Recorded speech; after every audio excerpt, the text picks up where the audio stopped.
¿Te has preguntado cuánto pagan las federaciones de CONCACAF a sus directores técnicos? Quédate aquí porque hoy vamos a desglosar salarios, a comparar entre federaciones desde las más ricas hasta las más modestas y vamos a ver cómo se posiciona CONCACAF respecto a otras confederaciones. Para que te des una idea, en este momento CONCACAF tiene al director técnico mejor pagado del mundo.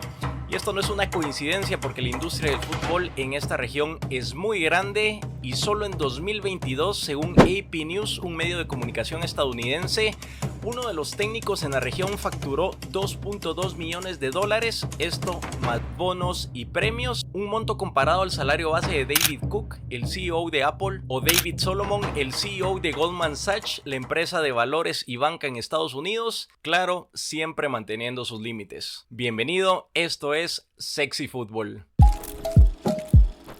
Esto es Sexy Fútbol.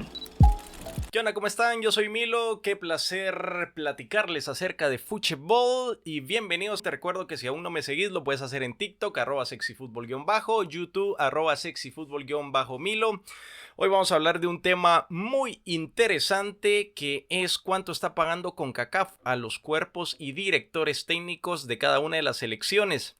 Antes de entrar en números específicos, hay distintas formas de conseguir esta información. Una son los documentos oficiales. Por ejemplo, las federaciones hacen pública cierta información. Una de las federaciones que tiene un poco más de claridad en esto es la US Soccer, porque en Estados Unidos hacen pública la forma 990 que describe los salarios, ingresos y egresos de ciertas instituciones que en teoría estas instituciones no tienen fines de lucro. Te digo en teoría porque el fútbol tiene un comercio enorme alrededor. Y dos, la investigación periodística de medios deportivos cercanos a las federaciones. Los medios deportivos regionales nos dan una idea de cuánto pueden estar ganando estos cuerpos técnicos o cada uno de los directores técnicos. Tenés que saber que en CONCACAF hay una enorme disparidad económica entre las federaciones. No es lo mismo que platiquemos de la Federación Mexicana de Fútbol o la US Soccer comparada a la Federación de Nicaragua, El Salvador e incluso Guatemala, porque hay una gran diferencia. Según reportes de medios especializados como Bolavip, datos del Finance Football, los salarios en CONCACAF van desde $200,000 hasta cifras que pueden superar los $6 millones. Sí, escuchaste bien, $6 millones.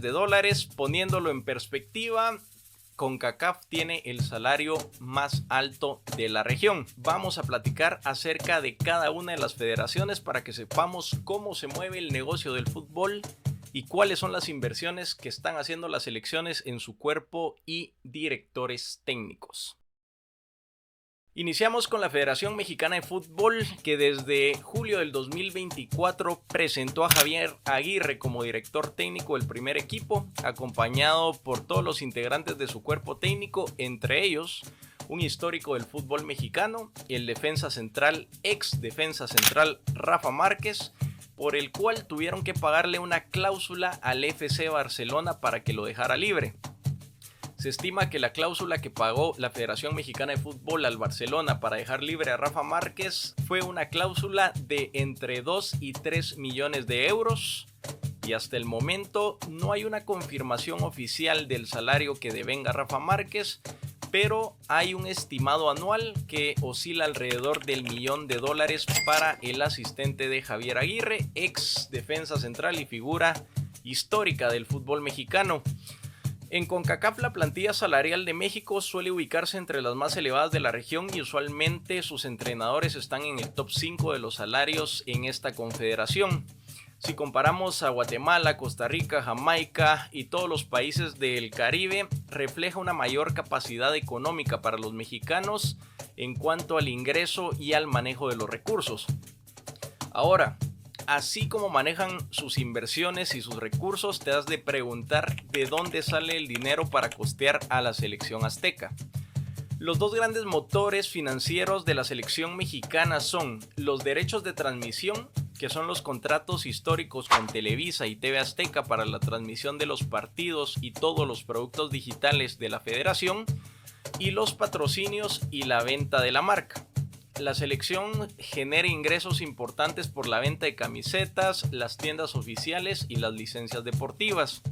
Los contratos son con los proveedores históricos de su indumentaria, que actualmente van a llegar hasta el Mundial de Norteamérica 2026, la marca de las 3 rayas, Adidas, que es uno de los patrocinios históricos y más importantes para la selección mexicana.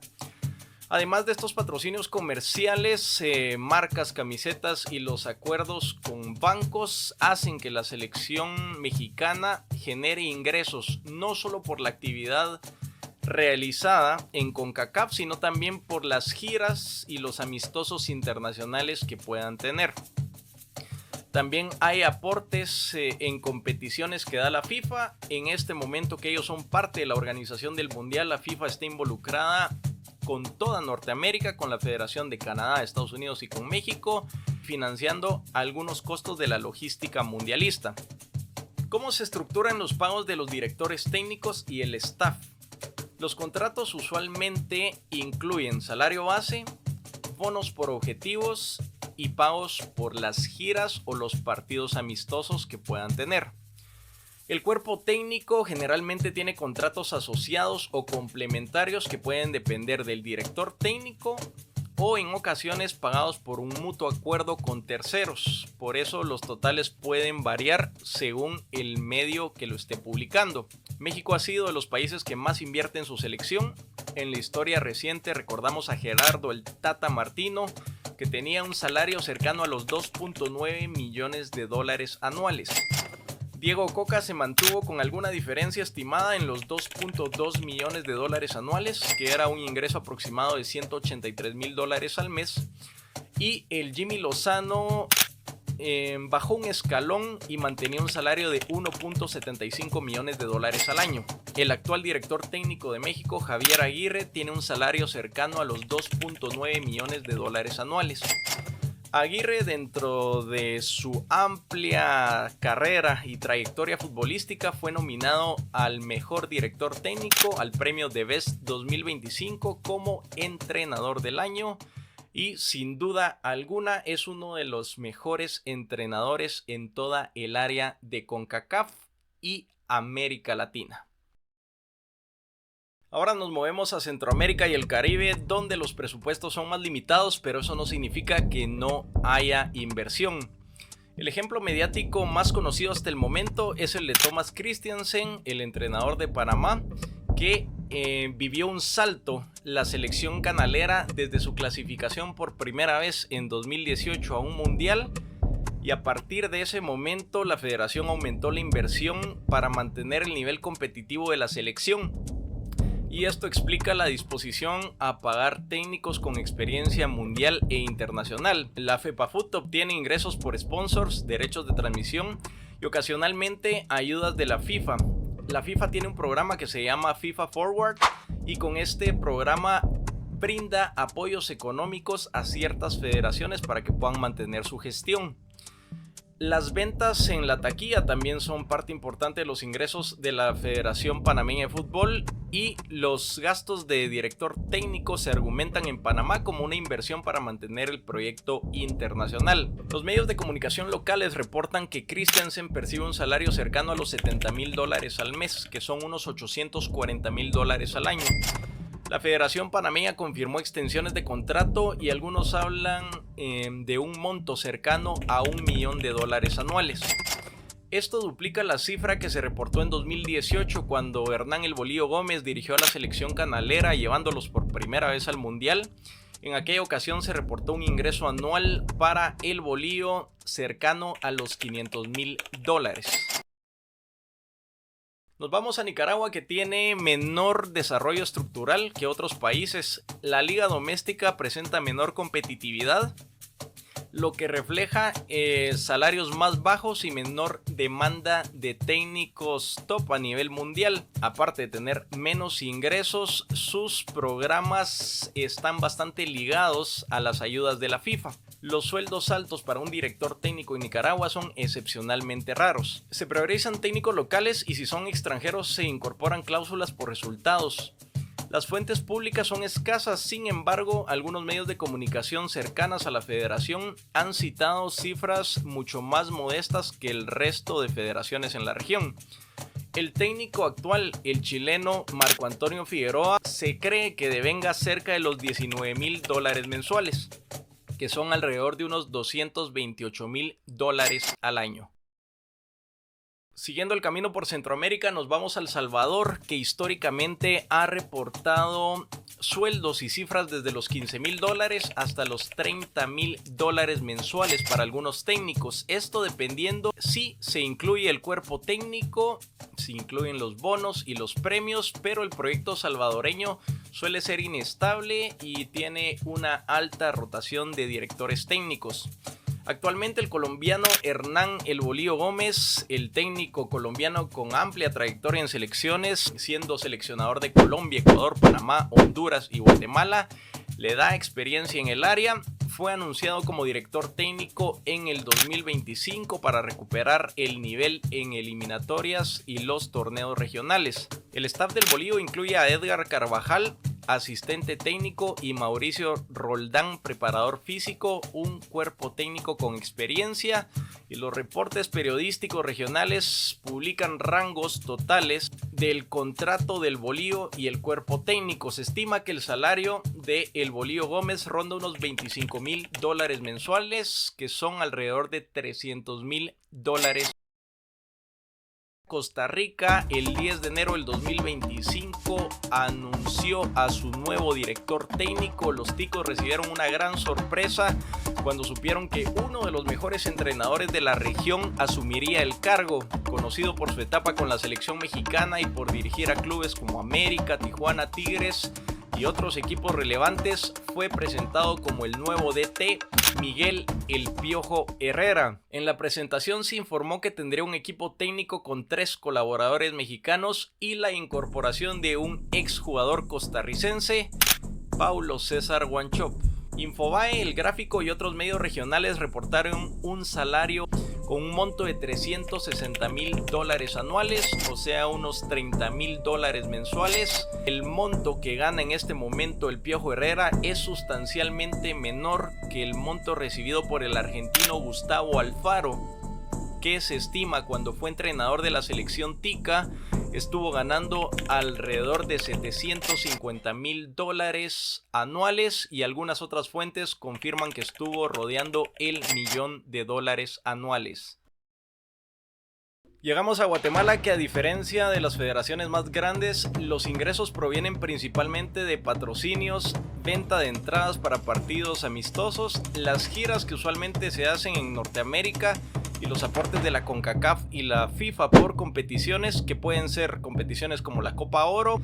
Los derechos de transmisión locales son una fuente de ingresos importantes para el fútbol guatemalteco, pero los flujos a comparación de México y Estados Unidos son modestos, por lo que cualquier contrato de un director técnico en Guatemala suele llamar la atención pública y de todos los aficionados.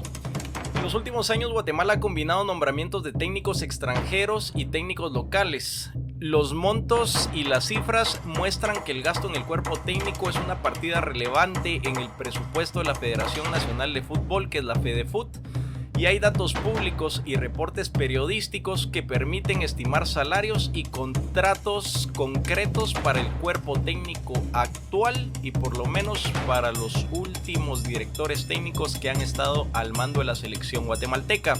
El técnico anterior, Marvin Amarini Villatoro, seleccionador hasta el 2021, se estima que percibía alrededor de $15,000 mensuales, esto según los registros públicos y las notas de la prensa local. Desde diciembre del 2021, el director técnico de la selección guatemalteca es Luis Fernando Tena. Según ESPN, en los primeros meses, enero y febrero de 2022, el monto mensual estimado ese primer año para el cuerpo técnico de Luis Fernando Tena fue de $52,500 mensuales. Según una investigación que realizó el diario La Hora, estos son algunos de los ingresos del cuerpo técnico actual.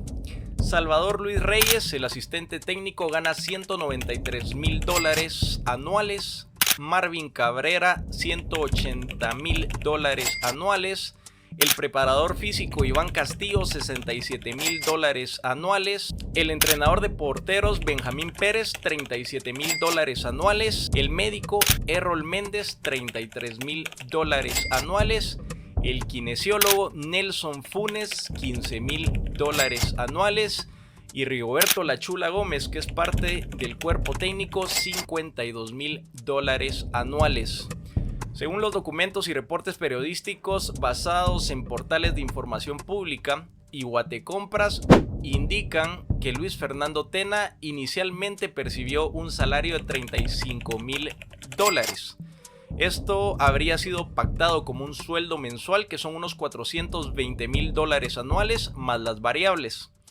En los últimos meses, según la información de planillas públicas, Tena estaría cobrando un monto cercano a los $45,000 mensuales, que son unos $540,000 al año, y esto podría ser por una renegociación salarial que se hizo con la Federación Guatemalteca de Fútbol. Si en Centroamérica hay alguna diferencia con Norteamérica, esperamos que en el Caribe sea completamente distinto, pero no es necesariamente el caso de Jamaica, porque Steve McClaren, ex seleccionador de Inglaterra y con trayectoria en clubes y staff de primer nivel como Manchester United y sobre todo los clubes de la Premier, firmó con la Federación de Fútbol de Jamaica un contrato de 2 años en julio del 2024 rumbo a la eliminatoria del 2026. El equipo técnico incluye asistentes como Merron Gordon y Paul Simpson, que son parte del cuerpo técnico que en este momento tiene Steve McClaren. Los recursos provienen de sponsors, FIFA grants e inversión privada que justifica un técnico extranjero de alto perfil, también como parte de una estrategia que tienen los jamaiquinos de visibilidad regional. Según ESPN y Sky Deportes, el entrenador anterior, Heimir Hallgrímsson, devengaba un salario de $800,000 anuales. Steve McClaren, el entrenador actual desde 2024, llegó a ganar 3 millones de euros anuales cuando dirigió a la selección inglesa, y hasta el momento no hay cifras oficiales de su salario en Jamaica, pero se especula que es mayor a $1 millón anuales. Ahora nos movemos a Norteamérica, porque en Canadá, al contratar a Jesse Marsch, el entrenador que estuvo en el Leeds United y en el Red Bull Leipzig, la Federación Canadiense de Fútbol esperaba tener un alto rendimiento con su nuevo cuerpo técnico. Lo increíble es que la Federación Canadiense de Fútbol no pudo asumir todo el salario de Jesse Marsch debido a las limitaciones presupuestarias. La Asociación Canadiense de Fútbol estaba metido en problemas económicos severos. Fueron 3 equipos de la MLS los que financiaron el sueldo de Marsch: el Toronto FC, el Vancouver Whitecaps y el Montreal Football Club. Según una nota de Forbes, este acuerdo no es solo un préstamo. Los clubes subsidiaron su contratación para que fuera posible, y esto es especialmente llamativo porque significa que su salario no depende únicamente de la federación, sino de una especie de alianza privada para hacerlo viable financieramente. El Canadá Soccer reportó una pérdida operativa de $4 millones en 2024. Es parte del problema financiero que tiene la Federación Canadiense. Esto ha sido explicado por su presidente o CEO. Contratar entrenadores vía donaciones es parte de su modelo para manejar el gasto con recursos limitados. En el Community Update más reciente del Canadá Soccer afirman que el déficit se ha reducido para este año 2025, pero que sigue habiendo presión para generar más ingresos y manejar los costos operativos. A pesar de todo, el salario estimado que percibe Marsch es de alrededor de $3 millones anuales. Nos vamos a Estados Unidos, donde los registros fiscales publicados por la US Soccer mostraron que Greg Berhalter ganó $2.2 millones, un total de $2.291.136 en 2022, eso más bonos y premios de la selección estadounidense.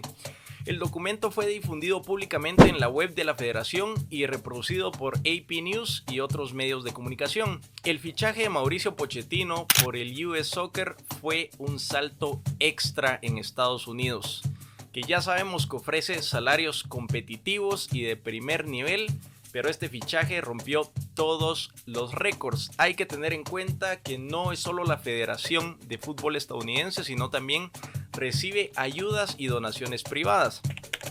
Pochettino es oficialmente el entrenador mejor pagado del mundo y en la historia de las selecciones de fútbol. Para que puedas dimensionar esto, Pochettino gana más que Julian Nagelsmann, el entrenador de Alemania, que gana $5.2 millones al año. Gana más que Luis de la Fuente, que salió campeón de la Eurocopa con España, y él gana $4 millones anuales. Y gana más que el campeón del mundo, Lionel Scaloni, que ni siquiera está en el top 5, que gana $2.6 millones al año. El director técnico de Uruguay, que es Marcelo Bielsa, con $4 millones anuales. Según The Wall Street Journal, en octubre del 2024, la US Soccer implementó un modelo de donaciones filantrópicas. Yo sé que es muy difícil hablar de filantropía cuando es un comercio tan grande, pero esto evidentemente está ligado a intereses y a negociaciones de la federación con algunas entidades privadas. Ken Griffin, el multimillonario, el fundador de Citadel, donó aproximadamente $3 millones inicialmente y se mantiene donando $3 millones anuales a la federación.